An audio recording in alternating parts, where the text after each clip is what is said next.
Le miracle du feu, témoignage du Père Matteo de la Vega. Je m'appelle Père Matteo de la Vega, et depuis plus de 20 ans, j'ai servi le Seigneur dans des paroisses éparpillées à travers les montagnes et les plaines du Mexique. J'ai foulé des chemins de poussière, traversé des collines noyées de brume, célébré la messe sous des toits de chaume et dans des cathédrales où l'encens flottait comme un voile sacré. J'ai vu la foi briller comme une flamme pure dans les yeux des pauvres, et s'éteindre lentement dans les cœurs fatigués des puissants. Mais jamais, en tous ces années de ministère, je n'aurais imaginé que Dieu me permettrait d'être témoin d'un événement si grand, si mystérieux et si chargé de grâce, que mes paroles peinent encore à le décrire. Car à Santa Esperanza del Monte, un petit village suspendu entre le ciel et la poussière, j'ai vu de mes propres yeux la Vierge Marie se manifester au cœur des flammes, rappelant à tous que l'amour d'une mère est plus fort que le feu. L'appel. Tout commença un après-midi de juillet, étouffant et immobile, dans la ville de Puebla. L'air semblait bouillir. Les cloches de l'église tintaient lentement, alourdies par la chaleur. Je me trouvais dans la sacristie, feuilletant les missels, quand on frappa à la porte.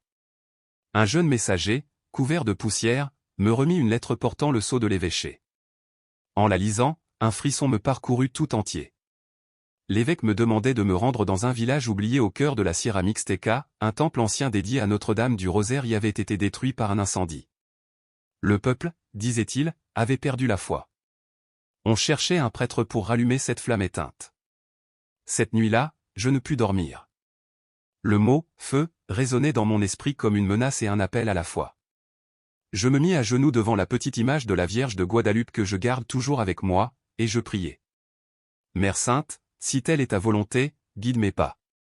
Et s'il reste là-bas ne serait-ce qu'une étincelle de foi, montre-moi comment la ranimer. Aucune voix ne répondit, mais une paix étrange descendit en moi, douce et ferme comme une caresse invisible. À l'aube, je partis. Le bus s'enfonça dans les montagnes, et le paysage changeait à chaque tournant, d'abord les champs dorés du vallon, puis les collines couvertes de chênes verts, enfin la brume descendit, lourde, comme un manteau de coton. Près de moi, une vieille femme récitait le rosaire. À un moment, sans me regarder, elle murmura. « Père, à Santa Esperanza, le feu ne s'éteint jamais. » Je la dévisageai, surpris. Elle ne dit plus rien. Je ne sus jamais si elle parlait d'un feu matériel ou d'un feu de l'âme. Ces mots, pourtant, m'accompagnèrent tout le voyage. Le village et la ruine. Je parvins à Santa Esperanza au crépuscule. Le soleil s'enfuyait derrière les collines, et l'air sentait la résine brûlée. Le village semblait figé hors du temps, maisons d'adobe, toits de tuiles rouges, ruelles pavées et silencieuses. Au centre, l'église se dressait, noire et meurtrie, sa tour fendue, ses cloches tordues par la chaleur du brasier passé. Je sentis ma gorge se serrer, c'était comme un corps blessé qui respirait encore. Une femme âgée, Doña Clara, m'accueillit. Son visage était fatigué, mais son regard demeurait clair. Elle m'offrit un gîte dans l'ancienne maison paroissiale, envahie par la poussière et les toiles d'araignée. En me montrant la chambre, elle murmura. Depuis l'incendie, plus personne n'ose entrer dans le temple, padre. On dit que le feu y demeure, invisible mais vivant. Certains ont vu des ombres bouger parmi les cendres. Je lui demandai alors. Et la statue de la Vierge? Elle baissa les yeux. Disparue, cette nuit-là. Peut-être brûlée, ou cachée par quelqu'un. Nul n'a eu le courage de la chercher. La nuit tomba. Un vent venu du nord apporta une odeur de cendre et de mystère. J'entrai seul dans l'église, une lampe à huile à la main. Les murs étaient noircis, l'autel effondré, les bancs brisés. Et pourtant, quelque chose dans cet endroit respirait encore. Un silence épais, presque sacré, emplissait l'air. Je m'agenouillai devant l'autel calciné et priai. Vierge du Rosaire, si tu es ici, donne-moi un signe. Montre-moi ton visage parmi les ruines. Soudain, j'entendis un léger craquement derrière l'autel. Je m'approchai, entre deux pierres noircies, un fragment de tissu bleu scintillait faiblement. En le touchant, je sentis une chaleur douce, comme celle d'une bougie que l'on vient d'éteindre. C'était un morceau de manteau brodé d'étoiles dorées. Le manteau de la Vierge. Les larmes me montèrent aux yeux. Ce petit fragment contenait tout, la preuve, la mémoire, l'espérance. La foi renaissante. Le lendemain, je réunis les quelques fidèles restants, une vingtaine de vieillards au regard las. Frères et sœurs, dis-je, le feu a détruit les murs, mais non la foi. Si nous rebâtissons cette maison, la Vierge reviendra parmi nous. Un murmure de crainte parcourut l'assemblée. Un vieil homme, chapeau de paille sur la tête, répondit. Ce feu n'était pas humain, padre. Depuis qu'il a brûlé, ceux qui y entrent tombent malades ou perdent la raison. Ne touchez pas au châtiment de Dieu. Je me redressai. Ce n'était pas un châtiment. C'était une épreuve. Le feu ne détruit pas lorsqu'il rencontre l'amour, il purifie. Doña Clara pleurait doucement. Si vous croyez que la Vierge est encore ici, padre, nous vous suivrons. Ainsi commença notre tâche. Nous nettoyâmes, réparâmes, priâmes. Chaque pierre soulevée exhalait une odeur d'ancien, un mélange de fumée, de terre humide et de foi oubliée. Peu à peu, le temple reprenait souffle. La voix dans la brume. Un soir, alors que le soleil se couchait, je restais seul dans la nef. La lumière faiblissait. Je déposai sur l'autel le fragment du manteau retrouvé, puis je pris mon chapelet. La flamme de la lampe vacilla violemment. Un frisson me parcourut. Le silence se fit plus dense, presque vivant. Et alors, une voix de femme, douce comme le ruissellement d'une source, murmura. Ils ne m'ont pas encore trouvé, mon fils. Mais n'aie pas peur. Le feu ne peut atteindre ce qui vient du ciel. Je tombai à genoux, tremblant, submergé de larmes. Un parfum de rose emplit la pièce. Puis le silence revint, laissant mon cœur battant comme une cloche. Je sus, sans le moindre doute, que l'image de la Vierge existait toujours. La nuit du feu. Je racontai tout le lendemain. Certains crurent, d'autres rirent. Parmi eux, don Ramiro, l'homme le plus sceptique du village, me dit gravement. Padre, ce sont des illusions de fatigue. Le feu a tout emporté. Cette nuit-là, le vent hurla, la lune se cacha derrière des nuages rouges. Puis un cri retentit sur la place. Le temple brûle. Sans réfléchir, je pris un seau et courus. Les flammes léchaient déjà le toit, rugissant comme des bêtes furieuses. N'entrez pas, hurla Doña Clara. La Vierge est à l'intérieur, répondis-je en me dégageant de son étreinte. J'entrai. La chaleur était suffocante, le souffle du feu me frôlait la peau. J'avançai, presque aveugle, guidé par une force qui n'était pas mienne. Alors, à travers la fumée, je vis une lueur dorée, plus pure que le feu. Je tombai à genoux, là, intacte, se tenait l'image de Notre-Dame du Rosaire. Son visage rayonnait d'une douceur céleste. Les flammes semblaient reculer autour d'elle, comme si elles reconnaissaient leur maîtresse. Je la pris dans mes bras, la serrai contre ma poitrine et sortis. À peine franchissais-je le seuil que le vent changea, une rafale fraîche, parfumée de fleurs, descendit du ciel. Le feu s'éteignit en un souffle. Les villageois s'agenouillèrent, en pleurs. C'est un miracle, cria Doña Clara. Les cloches, tordues et rouillées, se mirent à sonner toutes seules. Je tombai à genoux sur le parvis, la statue dans les bras. Ma soutane n'était ni brûlée ni trouée. Seule ma peau était couverte de cendres et de larmes. Sous la lumière de la lune, tous virent une larme de cristal glisser sur la joue de la Vierge. Le silence se fit absolu. Et je compris, ce n'était pas seulement une image sauvée, mais un peuple ressuscité. Le matin du miracle. Au petit jour, le soleil hésitait encore à percer la brume. L'air sentait à la fois la fumée et les fleurs. Les habitants se tenaient devant l'église noircie, silencieux. Je sortis de la sacristie portant l'image. Elle brillait d'une clarté nouvelle. Frère, dis-je, le feu a voulu la détruire, mais elle nous est revenue. Le feu ne nous a pas brûlés, il nous a purifiés. Tous tombèrent à genoux. Les anciens pleuraient, les jeunes priaient.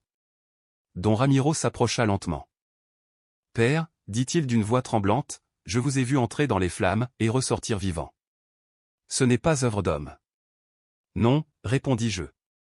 C'est œuvre du ciel. Le retour de la vie. La nouvelle se répandit comme le vent. Des pèlerins arrivèrent de toutes parts, certains par curiosité, d'autres en quête de foi.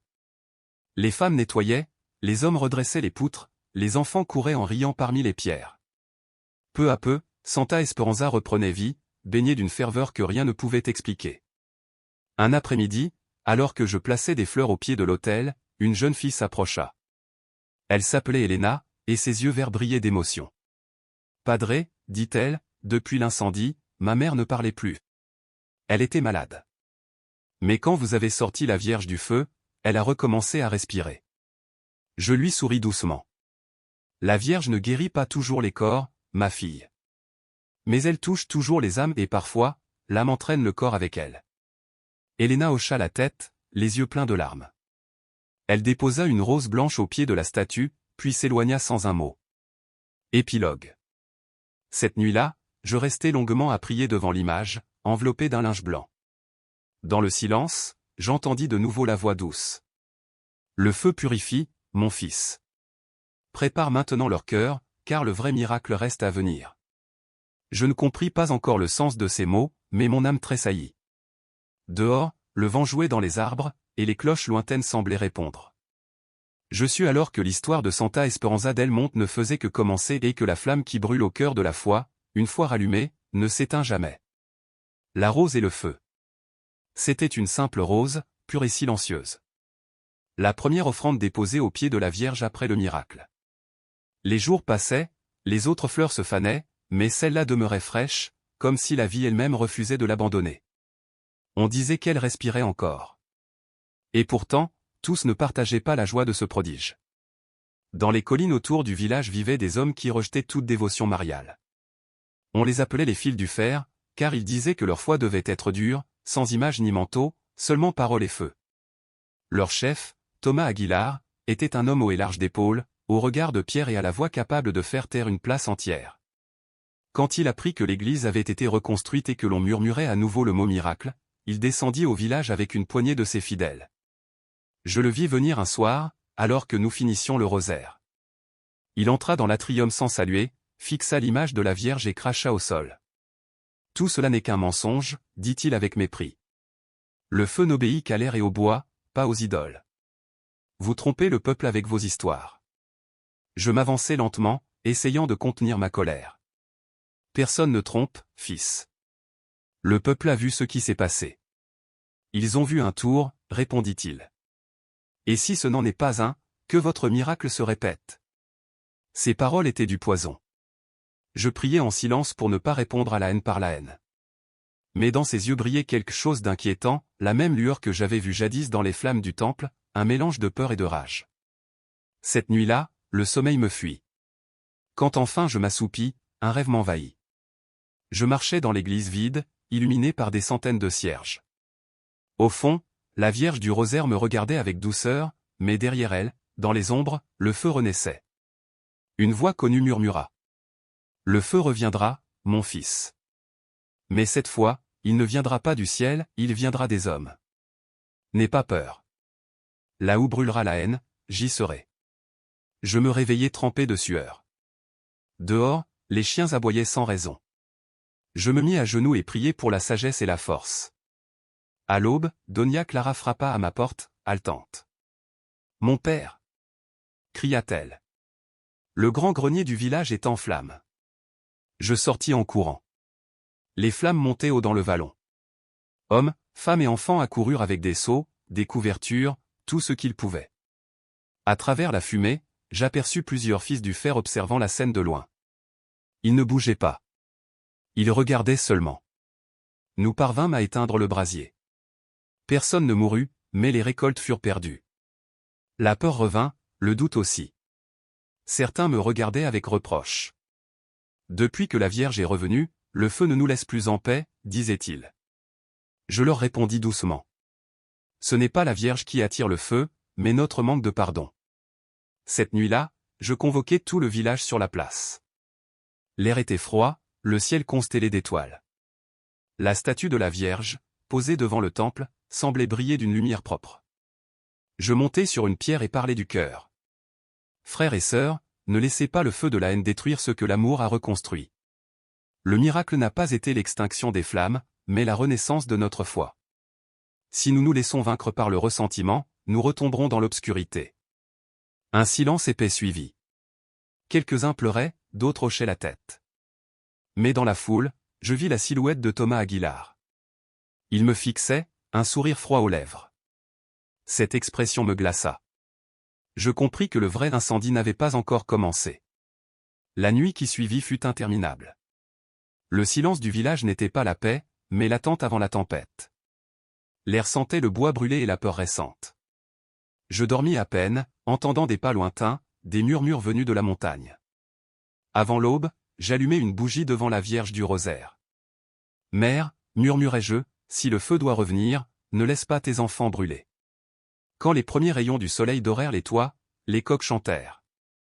Tout semblait calme, mais je sentais dans mes entrailles qu'un mal approchait. 2 jours passèrent.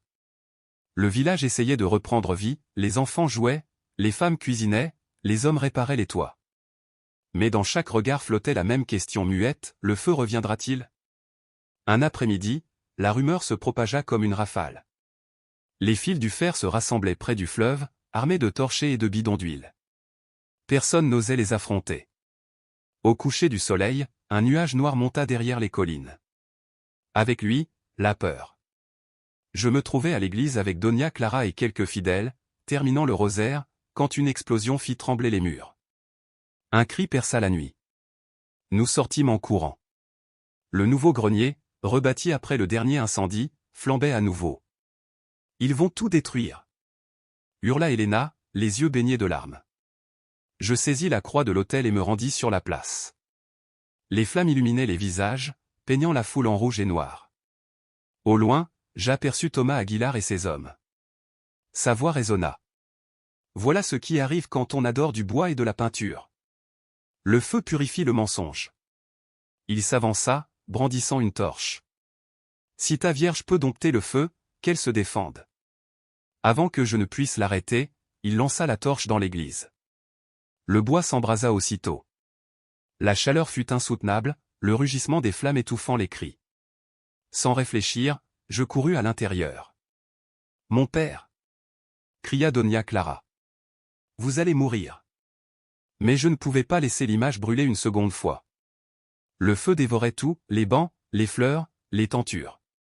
Mes poumons brûlaient, ma peau hurlait. Je tombais, me relevais, avançant à tâtons dans la fumée. « Sainte Mère, murmurai-je, si jadis je t'ai sauvé du feu, sauve-moi à ton tour. » Enfin, j'atteignis l'autel. La statue de la Vierge se dressait au milieu d'un cercle de feu. Son visage semblait vivant, éclairé par la lueur rouge. Je voulus m'approcher, mais une poutre enflammée tomba devant moi. Alors je levai la croix et criai. « Au nom de la Mère du Rosaire, que le feu s'arrête !» À cet instant, un vent glacial entra par la porte. Les flammes vacillèrent, reculèrent comme repoussées par une force invisible. Une voix douce, celle de mon rêve, murmura. « N'aie pas peur, mon fils. Je suis ici. » Un éclat de lumière m'enveloppa. Dans la fumée, une forme resplendissante descendait du toit effondré. C'était la Vierge, vêtue d'un manteau bleu plus lumineux que le ciel de mai. Son visage rayonnait d'une paix brûlante. Dehors, les gens virent la lumière jaillir des fenêtres et tombèrent à genoux. Certains crièrent, d'autres sanglotèrent. Thomas Aguilar, frappé par l'éclat, recula, puis tomba à genoux, le visage inondé de larmes. La Vierge ouvrit les bras et les flammes s'éteignirent une à une, comme si une pluie invisible les caressait. Le silence revint. Un parfum de rose flotta dans l'air. Je tombai à genoux, tremblant, incapable de parler. La voix de la Vierge résonna dans mon cœur. Le feu n'est pas venu pour détruire, mais pour unir. Les hommes se consument dans leur haine, mais l'amour éteint tout. Dis-leur de revenir au cœur. Quand j'ouvris les yeux, la lumière se dissolvait lentement dans l'aube. La statue de bois était intacte. Autour d'elle, des roses fraîches blanches et rouges couvraient l'autel. Je sortis, la croix à la main. Tout le village était agenouillé devant la porte. Les enfants pleuraient, les femmes priaient, les hommes n'osaient lever les yeux. Le feu est terminé, dis-je. La mère a parlé. Thomas Aguilar leva la tête, les yeux baignés de larmes. Père, pardonnez-nous. Je l'ai vu. Son visage n'était pas de ce monde. Je m'approchai et le pris dans mes bras. Il tremblait comme un enfant. Ses compagnons l'imitèrent. Un à un, ils tombèrent à genoux, en silence. Donia Clara murmura. Le feu est venu brûler la haine, pas la foi. Alors, tous ensemble, nous récitâmes l'Ave Maria. Les voix montaient comme une marée, pure et puissante. Les murs du temple, noircis par les flammes, vibraient au rythme de la prière. Quand nous terminâmes, le vent emporta la fumée vers le ciel, où apparut un manteau bleu étoilé qui se dissipa lentement, comme une bénédiction. Le lendemain, le village se réveilla dans une lumière neuve. Le ciel doré semblait lavé par la grâce.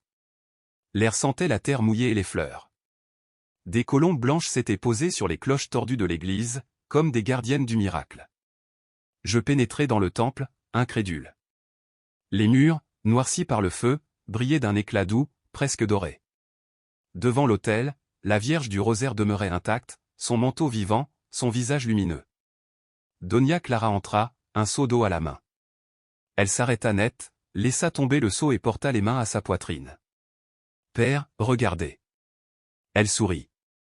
Et c'était vrai. La Vierge souriait. Une paix infinie se répandait autour d'elle. Dehors, les villageois se rassemblaient, certains pleuraient, d'autres chantaient. Le feu avait laissé un autre brasier, celui du pardon. Ce matin-là, Thomas Aguilar revint sur la place. Tête nue, pieds nus, il marcha lentement jusqu'à l'église. « Père, dit-il d'une voix tremblante, je ne mérite pas le pardon. J'ai voulu détruire ce que je ne comprenais pas, et j'ai trouvé la miséricorde. Si le ciel me pardonne, je donnerai le reste de ma vie à servir. » Je posai ma main sur son épaule. Celui qui demande pardon de tout son cœur est déjà pardonné. Alors, une femme s'avança. C'était la mère d'un homme blessé lors du premier incendie. Elle regarda Thomas dans les yeux. « Je te pardonne. » Et elle l'enlaça. Ce geste fit tomber toutes les barrières. Les hommes qui s'étaient haïs se serrèrent la main, les femmes s'embrassèrent, les enfants chantèrent l'Ave Maria d'une voix si pure que les montagnes semblèrent répondre. Helena, la jeune fille à la rose blanche, accourut vers moi, radieuse. « Mon père, ma mère a parlé. » Elle a rêvé d'une dame vêtue de bleu qui lui a dit de ne plus pleurer. Je souris. Alors le miracle est complet, ma fille. Ce jour-là, le village devint une fête sans musique, mais pleine d'amour. Les hommes réparèrent le clocher, les femmes décorèrent le portail de fleurs sauvages. Personne ne donna d'ordre, chacun savait quoi faire. Au coucher du soleil, l'église baignait dans une lumière d'or. Nous célébrâmes la messe d'action de grâce. « Frère, dis-je, cette terre a été éprouvée par le feu, mais aujourd'hui elle brûle du feu de Dieu. La Vierge n'est pas venue pour être admirée, mais pour nous apprendre à pardonner. » Les cloches sonnèrent pour la première fois depuis des années. Un rayon traversa les nuages, illuminant le visage de la Vierge. Certains tombèrent à genoux, d'autres pleurèrent sans honte. À la fin, Thomas s'approcha. « Père, je veux aider à reconstruire l'église. »« Ne reconstruis pas le temple, répondis-je. Reconstruis les cœurs. » Cette nuit-là, tout le village récita le rosaire sous les étoiles. Personne ne voulut dormir. Un parfum de rose flottait dans l'air, léger comme une promesse. Et je sus alors que la Vierge marchait encore parmi nous. Le feu qui n'a pas brûlé. Beaucoup arrivaient à Santa Esperanza del Monte malades, tristes ou désespérés et repartaient en paix. Tous ne recevaient pas de guérison visible, mais chacun emportait dans l'âme quelque chose qu'il n'avait pas avant, une lumière nouvelle, une certitude douce que la vie n'était pas un hasard. Un mois après le miracle, l'évêque vint visiter le village. Il écouta les témoignages, observa le petit temple reconstruit et s'agenouilla devant l'image de la Vierge du Rosaire. Des larmes lui montèrent aux yeux. « Ce lieu sera un sanctuaire, déclara-t-il d'une voix tremblante.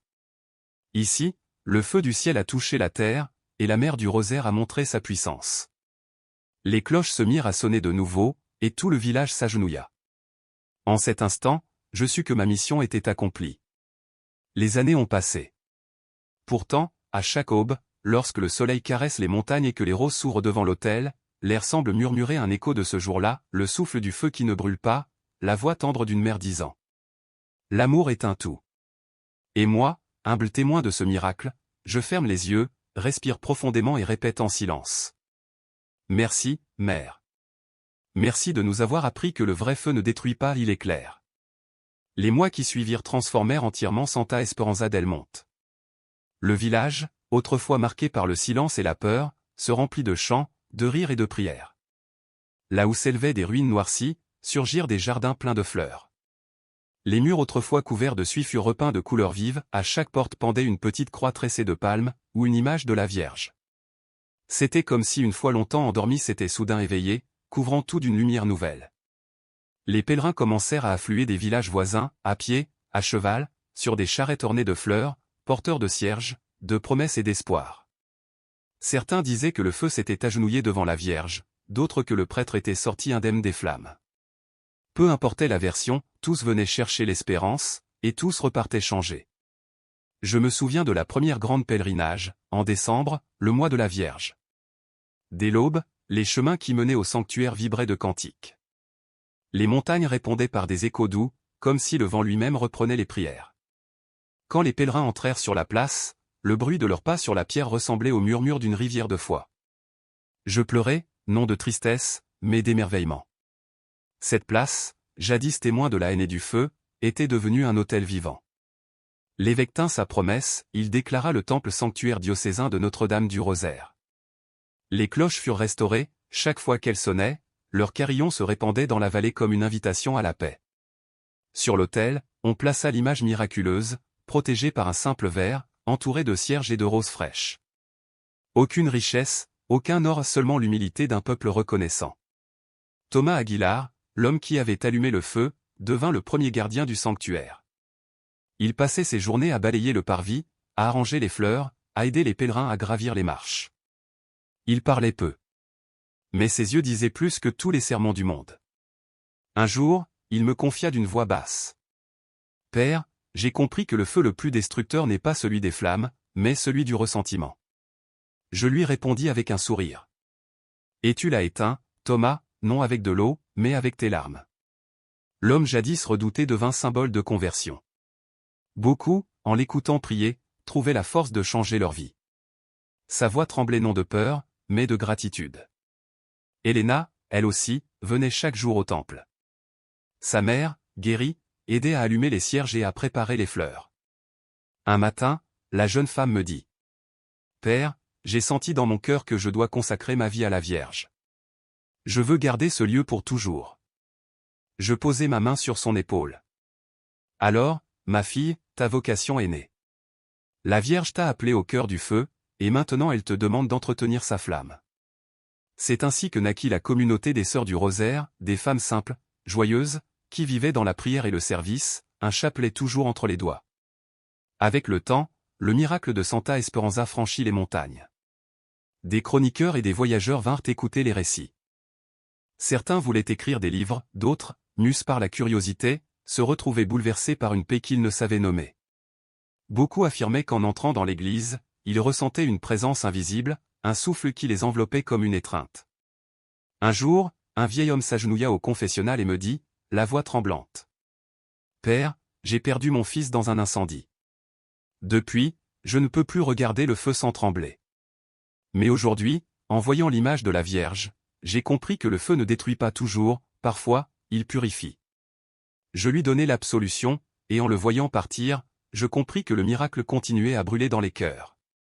Le sanctuaire se remplit peu à peu d'ex-voto, petites plaques de métal, dessins, lettres, photos. Tous racontaient une histoire de gratitude. Merci pour avoir sauvé ma maison du feu.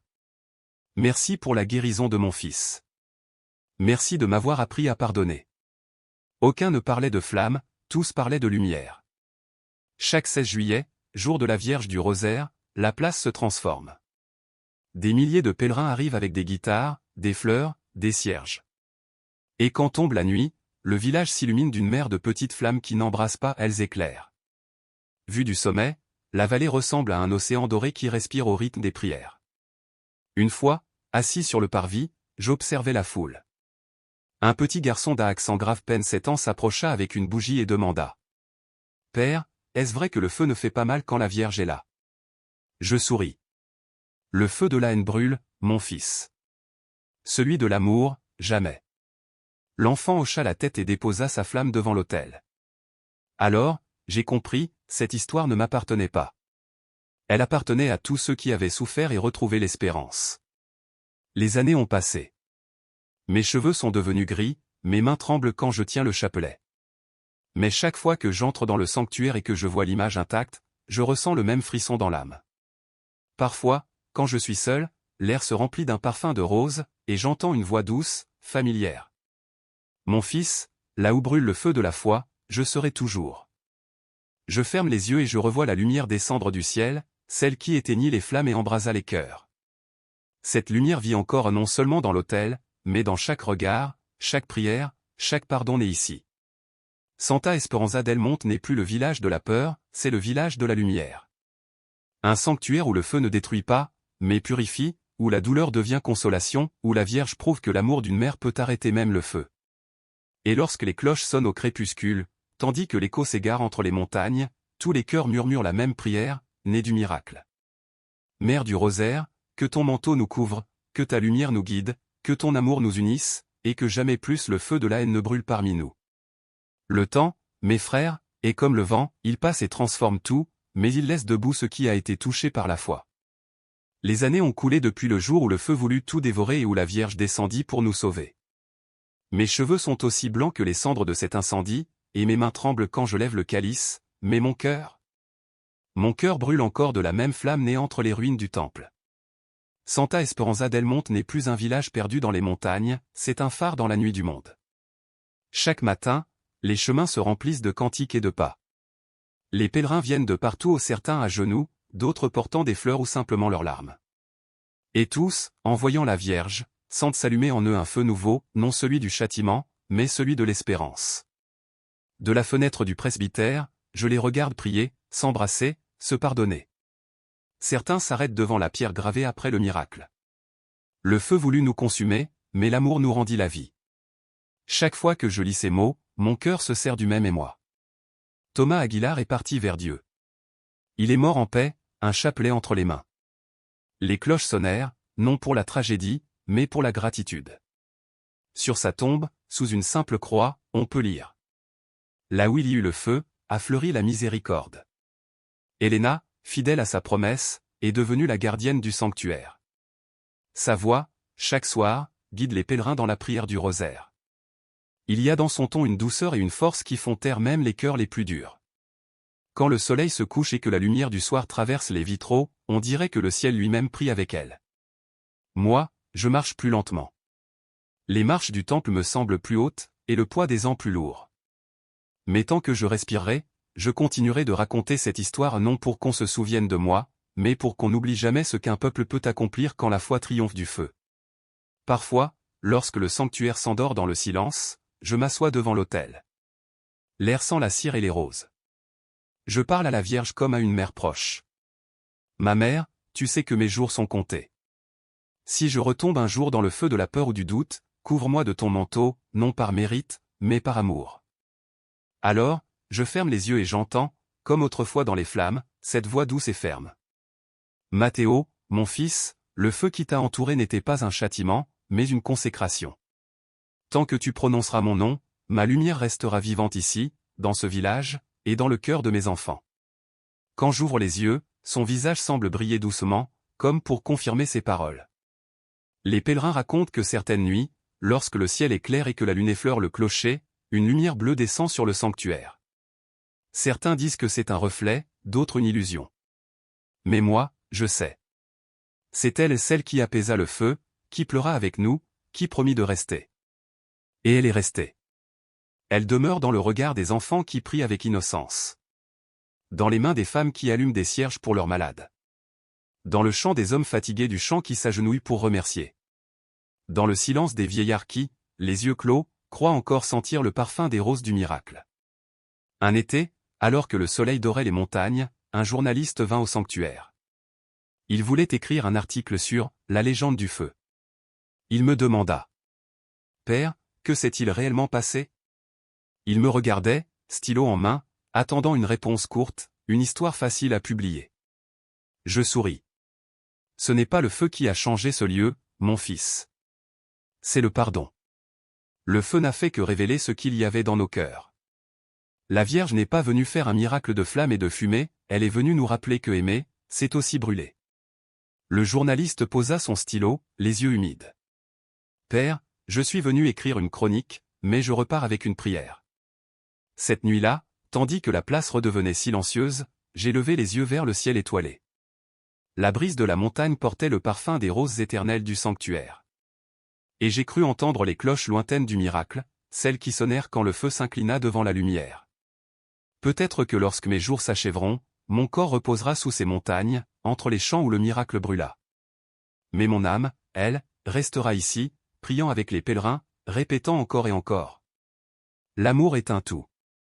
Et tant que le temps passera, tant que les roses s'ouvriront devant l'autel, Santa Esperanza del Monde demeurera un phare de foi au milieu des ombres, un lieu où le ciel a touché la terre pour rappeler au monde que la lumière triomphe toujours.